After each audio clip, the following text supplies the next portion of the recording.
যদি কোনোভাবে ক্ষমতায় আসে তখন কিন্তু খবর আছে আবার। কেউ যদি আমরা ভাবি এককভাবে আমরা আধিপত্য করবো, আমরা এই 300 থেকে 250 আসনে আমরা এমপি হব, 75-এর উদাহরণ কিন্তু আমাদের সামনে আছে।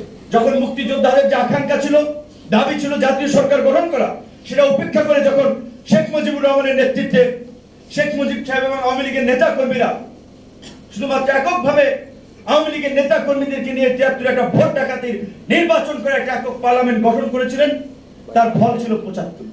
কাজে এখনকার যে অস্থিরতা, এখনকার যে ঘটনাক্রম, সেখানে যদি আগামীতে আমরা ভেবেছিলাম এই সরকারটাই একটা সর্বদলীয় সরকার হবে, একটা জাতীয় সরকার হবে, এখনো সরকারের সেই সুযোগ আছে।